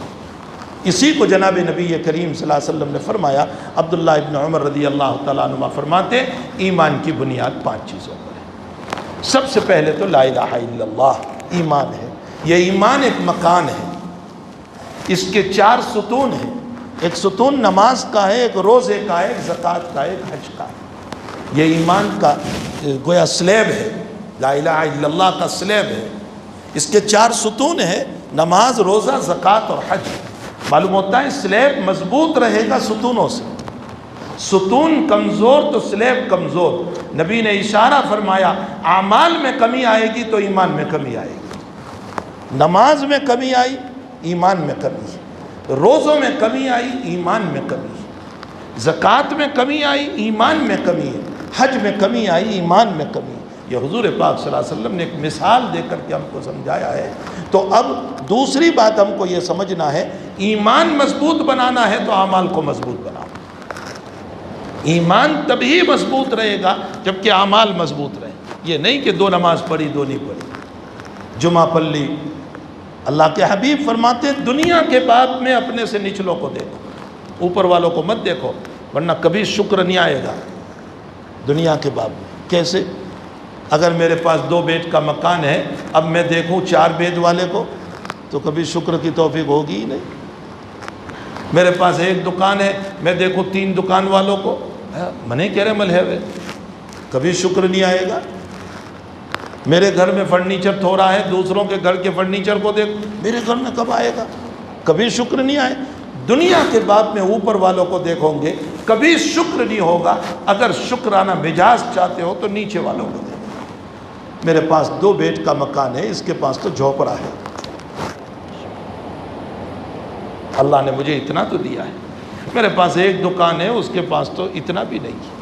جتنا نیچے والوں کو دیکھو گے شکر کی توفیق ہو. اور دین کے باب میں آقا نے کیا فرمایا؟ آقا صلی اللہ علیہ وسلم نے فرمایا دین کے باب میں اوپر والوں کو دیکھو. یہ نماز پڑھتا ہے میں کیوں نہیں پڑھتا؟ یہ 5 وقت کا پابند ہے میں کیوں پابند نہیں؟ یہ زکوٰۃ دیتا ہے میں کیوں نہیں دیتا؟ یہ پابندی سے روزے رکھتا ہے میں کیوں نہیں رکھتا؟ تو حقیقت یہ ہے کہ جتنا اوپر والوں کو دیکھو گے دین کے باب میں، اللہ تعالیٰ میں اتنا جو ہے حوصلہ دے گا۔ اس لیے اعمال مضبوط کرو تو ایمان مضبوط ہوگا۔ رب کریم ہمیں اعمال کو مضبوط کرنے کی توفیق عطا فرمائے، اور جو 4 عمل بیان فرمائے اس کی مختصر حکمت سمجھ لو۔ انسان پیدا ہوا ہے 4 چیزوں سے، آگ، پانی، مٹی اور ہوا۔ میرے اندر 4 چیزیں ہیں، آگ بھی ہے، پانی بھی ہے، مٹی بھی ہے، ہوا بھی ہے۔ آگ بدن کھجا ہو تو گرم لگتا ہے، ظاہر سی بات ہے، مجھ میں آگ موجود ہے، اسی لیے موت کے موقع پر بدن ٹھنڈا ہو جاتا ہے۔ ذرا سا بدن ٹھنڈا ہو جاتا ہے تو ہم ڈاکٹر کے پاس دوڑتے ہیں کہ وہ بدن ٹھنڈا کیوں ہو گیا؟ تو آگ موجود ہے ہمارے بدن میں۔ مٹی، سراسر مٹی سے بنے ہوئے ہیں، قبر میں جائیں گے پھر مٹی ہو جائیں گے۔ مِنْهَا خَلَقْنَاكُمْ وَفِيهَا نُعِيدُكُمْ۔ ہمارے بدن میں پانی بھی ہے، ہر وقت پانی پی رہے ہیں، پانی کے بغیر زندگی نہیں، اور ہمارے بدن میں ہوا بھی ہے، آکسیجن کے بغیر تو زندگی ہی نہیں ہے، ہر وقت ہوا پہ جی رہے ہیں۔ اور میں نے ابھی کورونا کے زمانے میں جب دوسرا دور چلا تھا تو میں نے وہاں ایک بیان کیا تھا جو یہاں بھی نشر ہوا تھا۔ میں نے اس میں ایک بات یہ کہی تھی، جب 10-10 ہزار اور 15,000 کی ایک بوتل مل رہی تھی آکسیجن کی، جو بوتلیں تھیں وہ 10-10 ہزار کی جب مل رہی تھی، تو میں نے اپنے بیان میں ایک بات کہی تھی کہ آج اتنے سے آکسیجن کے لیے 10-10 ہزار روپے دے رہے ہیں، میرے رب نے مجھے 50-60 سال سے صبح سے شام تک اور شام سے صبح تک مفت میں آکسیجن دیا ہے اور 1 پیسہ بھی نہیں لیا۔ آپ بتائیے کہ 10,000 روپے آکسیجن دینے والے کا ہم شکر ادا کر رہے ہیں کہ آپ نے ہمیں آکسیجن دے دیا۔ فوتی قسمت کے 60 سال میں 2 رکعت نماز نہیں پڑھی میں نے اس کا شکر تک ادا نہیں کیا کہ اللہ تو نے مجھ کو مفت میں آکسیجن دیا ہے، ہوا دی ہے، تو ہم میں آکسیجن بھی موجود ہے، ہوا پر جی رہے۔ ان 4 چیزوں سے ہماری بناوٹ ہے۔ اب رب کریم یہ بتانا چاہ رہے ہیں کہ ہر چیز کی خاصیت ہے۔ آگ کی خاصیت تکبر ہے، موم بتی الٹی کرو تو بھی آگ اوپر جاتی ہے، اس کی خاصیت یہ تکبر۔ مجھ میں جب آگ موجود ہے تو مجھ میں تکبر بھی موجود ہے۔ میں منع نہیں کر سکتا ہوں کہ مجھ میں تکبر نہیں ہے، تکبر۔ اللہ جل شانہ فرماتے ہیں کہ اس تکبر کو اگر دبانا ہے، ختم کرنا نہیں ہے، تکبر ختم نہیں کرنا ہے، اس لیے کہ کبھی ضرورت پڑے گی۔ مثلا طواف کر رہے ہیں تو رمل میں ذرا بہادری بتا کر کے چلنے کی ضرورت پڑے گی، میدان جہاد میں اترے ہوئے ہیں تو ضرورت پڑے گی۔ انا النبی لا کذب، انا ابن عبد المطلب، انا ابن الاقوی، اليوم یوم الرزہ۔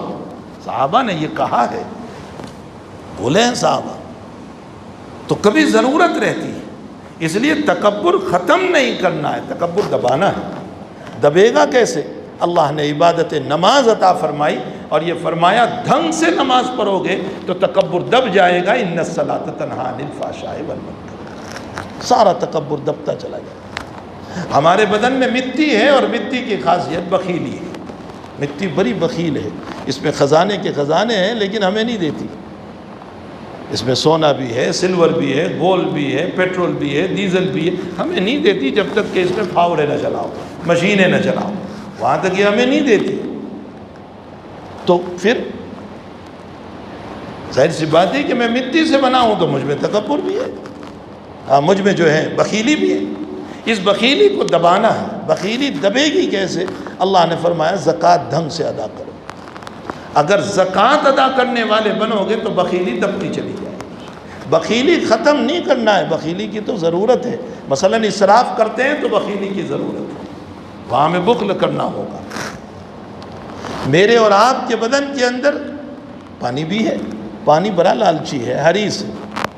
سیلاب چلتا ہے، ریل آتی ہے، فلڈ جب چلتا ہے تو یہ امیر کے مکان کو بھی بہاتا ہے، غریب کے مکان کو بھی بہاتا ہے، فریز کو بھی بہاتا ہے، لکڑا بھی بہاتا ہے، سب بہا کر رہ جاتا ہے۔ معلوم ہوتا ہے پانی ہے تو ہم میں بھی جو ہے حرص اور لالچ۔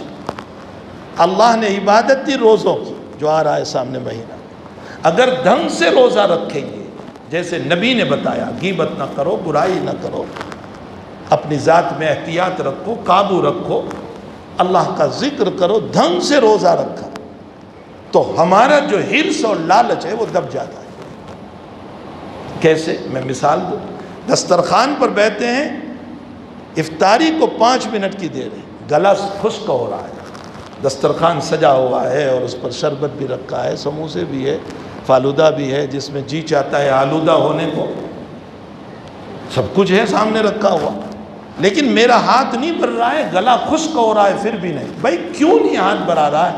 فرمایا میرے رب نے منع کیا ہے، جب تک کہ حکم نہ ہو جائے۔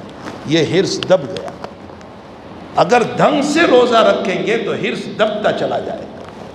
اور میرے اور آپ کے بدن میں ہوا بھی ہے، اور ہوا کی خاصیت انانیت۔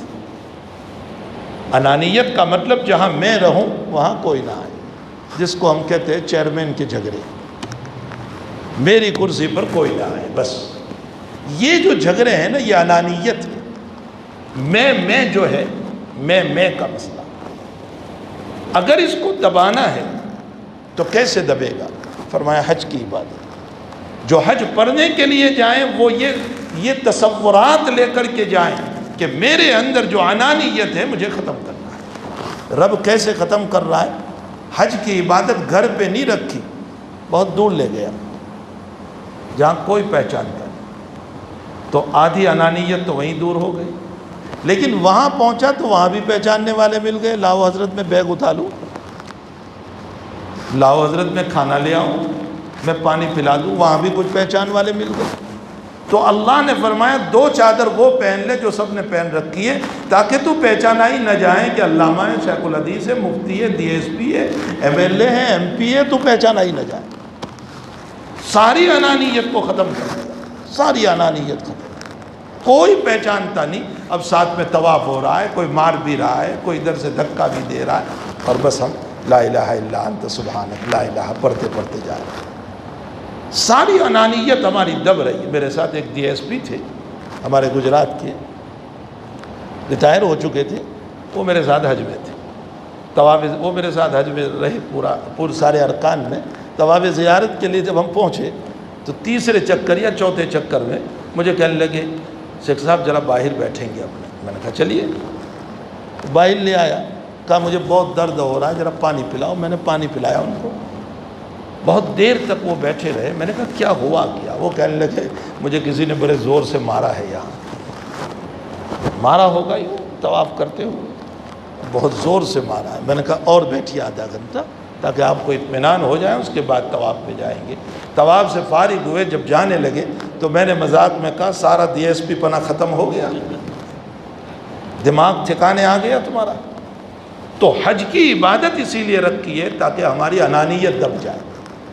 اسی لیے ایمان کے بعد بے شمار عبادت تھی، لیکن آقا نے یہ چار بنیادی عبادتیں اس لیے بیان فرمائی کہ دنیا میں فتنوں کی بنیاد یہی چار چیزیں ہیں۔ یا تو فتنہ تکبر کی بنیاد پر ہو رہا ہے، یا فتنہ بخیلی کی بنیاد پر ہو رہا ہے، یا فتنہ لالچ کی بنیاد پر ہو رہا ہے، یا فتنہ انانیت کی بنیاد پر ہو رہا ہے۔ یہی چار بنیادیں دنیا کے فتنوں کی ہے۔ اللہ کہتا ہے ایمان کے بعد دنیا میں سکون چاہتے ہو، ان چار عبادتوں کو ڈھنگ سے ادا کر لو، انشاءاللہ دنیا سکون سے بھر جائے گی۔ یہ میں نے بنی الاسلام علی خمس کا مختصر ترجمہ اور تفسیر عرض کی ہے، جس سے یہ پتہ چلے کہ ایمان کتنی بڑی دولت ہے۔ اللہ ہم سب کو اس کی توفیق عطا فرمائے، اور اب تعالی ہمارے آنے والے مبارک مہینے کو، رمضان کو، ڈھنگ سے گزارنے کی ہم سب کو توفیق عطا فرمائے۔ تلاوت قرآن میں لگانا اپنے آپ کو، وقت ضائع نہ کرنا۔ یہ جو ہمارے وہاں عجیب و غریب راتوں میں میچ کھیلنے کے ماحول چلے ہوئے ہیں، مبارک مہینہ چل رہا ہے اور راتوں میں میچ کھیلتے ہیں، درد کبھی کبھی دل پر ایک صدمہ سا گزرتا ہے اس بات کا کہ کہیں اللہ کی لعنت نہ اتر جائے، کہیں اللہ کا عذاب نہ اتر جائے۔ یہ ہم نے کیا کھیل بنا رکھا ہے۔ مبارک مہینے کو ایک وقت تھا کہ لوگ مقابلہ کرتے تھے تلاوت قرآن کے اندر کہ تم نے 5 پارے پڑھے میں 7 پڑھ لوں، تم نے 7 پڑھے میں 10 پڑھ لوں۔ ایک وقت میں تلاوت قرآن میں مقابلہ چلتا تھا، اور مسجد پوری تلاوت قرآن کرنے والوں سے بھری رہتی تھی، اس کی جگہ پر آج مسجدیں خالی پڑی۔ دوسرا جو ہمارے جوانوں کا مسئلہ ہو گیا ہے، رات بھر کھیلنے کے ساتھ ساتھ دور دور تک کھانے کے لیے جانا۔ یہ کہ جی رمضان کا مہینہ رب کریم نے اس لیے نہیں دیا تھا کہ ہم کھانے اور پینے میں گزاریں۔ 11 مہینے بہت کھا لیا، بہت پی لیا، ایک مہینہ کم سے کم صبر و ضبط کے ساتھ گزار لیں۔ ہمارے اکابر میں حضرت شاہ عبد الرحیم صاحب رائے پوری رحمۃ اللہ علیہ کے بعد میں ہمارے حضرت شیخ مولانا زکریا صاحب رحمۃ اللہ علیہ فرماتے ہیں، فرمایا کہ صرف افطاری میں ایک آدھی پیالی چائے اور پاؤ چپاتی، اور سحری میں ایک کپ چائے اور پاؤ چپاتی، بس پورا رمضان صرف اتنا سا۔ خدام نے فرمایا حضرت ضعف آ جائے گا، فرمایا نہیں، ذکر رب سے اتنی قوت مل رہی ہے کہ مجھے اس کی بھی ضرورت نہیں ہے، یہ تو میں سنت کی ادائیگی کے لیے اتنا کھا رہا ہوں۔ میں تو یہاں کے ائمہ سے، علماء سے گزارش کروں گا کہ کتاب ہے اکابر کی رمضان، ہمارے حضرت شیخ رحمۃ اللہ علیہ کی لکھی ہوئی ہے اکابر کا رمضان، اس کو روزانہ پڑھو رمضان میں، اور گھروں میں مائک لگے ہوئے ہیں تو اکابر کا رمضان پڑھ کے سناؤ کہ ہمارے بزرگوں کا رمضان کیسا گزرتا تھا۔ ان کا رمضان ہم سن کر کے عش عش کرتے تھے۔ حضرت شیخ فرماتے ہیں اپنے گھر کے باب میں کہ میرے گھر کی عورتیں گھریلو کام کاج کے ساتھ 8-10 پارے تو آسانی سے پڑھ لیتی، پڑھو فضائل اعمال فضائل رمضان میں، 8-10 پارے تو آسانی سے پڑھ لیتی۔ کیا ہمارے گھر کی بیٹیاں، ہمارے گھر کی عورتیں کیا 8-10 پارے پڑھتی ہے روزانہ؟ نہیں پڑھتی۔ اپنا رمضان کھانے پینے میں نہ گزارو، اپنا رمضان گھومنے میں نہ گزارو، اپنا رمضان کھیلنے میں نہ گزارو۔ اور میرے پیارو، آپ سے میری گزارش ہے جوانوں سے کہ آپ خود بھی روکو، دوسروں کو بھی روکو، محبت کے ساتھ پیار کے ساتھ روکو لوگوں کو۔ رمضان اس لیے نہیں دیا ہے، رمضان کا معنی ہوتا ہے جل جانا، اور رمضان کا معنی اللہ گناہوں کو جلاتا ہے۔ جہاں میرے گناہ اللہ جلانے پر آیا ہے وہاں میں گناہوں کی اور آگ لگا رہا ہوں، میں باغی بندہ ہوں اللہ۔ ہماری رمضان ایسی نہیں ہونی چاہیے۔ مومن کی رمضان عش عش کرنے والی ہونی چاہیے، اس کی رمضان دیکھ کر اس کی اولاد کو رہنمائی ملے، ایسی رمضان ہماری گزارنی چاہیے۔ اللہ جل شانہ ہم تمام کو ان باتوں کی مجھے بھی توفیق دے، آپ کو بھی توفیق دے۔ صلی اللہ علی نبینا محمد و آلہ وصحبہ اجمعین۔ درود شریف پڑھیں۔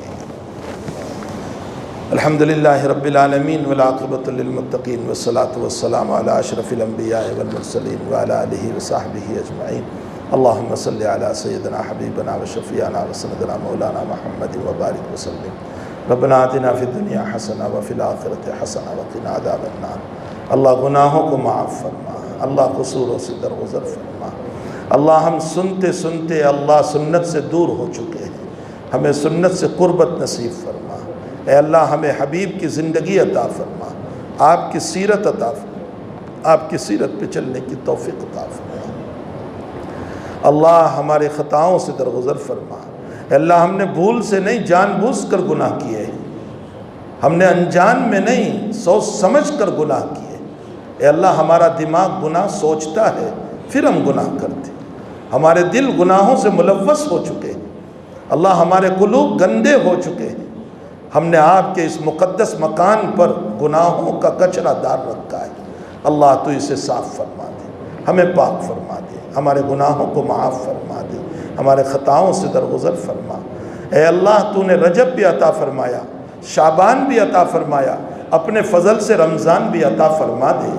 اے اللہ رمضان کی برکات سے مالا مال فرما، انوار سے مالا مال فرما، اس کی عبادتوں سے مالا مال فرما۔ اے اللہ روزوں میں لذتیں نصیب فرما، گناہوں سے حفاظت فرما، نمازوں میں تلاوت میں شوق عطا فرما، دل لگنے کی توفیق عطا فرما۔ اے اللہ ہمارے مرحومین کی مغفرت فرما، ہمارے بیماروں کو شفا عطا فرما۔ اے اللہ پریشان حالوں کی پریشانیوں کو دور فرما۔ الہ العالمین جیلوں میں اللہ بے قصور پڑے ہوئے ہیں رہائی عطا فرما، غلط مقدمات میں ہے نجات عطا فرما، لوگوں کو باعزت بری فرما، سب کی آبرو عزت و ایمان کی حفاظت فرما، ہم سب کو اپنے ایمان کی قدردانی کی توفیق عطا فرما۔ اہل دنیا کی دنیا کو دیکھ کر ایمان کی توہین ہونے سے ہم سب کی حفاظت فرما۔ اے اللہ اس نعمت عظمیٰ کا شکر ادا کرنے کی ہمیں توفیق عطا فرما۔ اے اللہ اس مجمع میں نہ معلوم کیا کیا تمنائیں لے کر لوگ آئے ہوئے ہیں، سب کی جائز تمناؤں کو پوری فرما، سب کی دنیا بھی بہتر بنا، سب کی آخرت بھی بہتر بنا، بے اولادوں کو اولاد عطا فرما، بے نکاحوں کے نکاح کا انتظام فرما، بھوکوں کو کھانا عطا فرما، پیاسوں کو پانی نصیب فرما، اے اللہ پریشان حالوں کی پریشانیوں کو دور فرما۔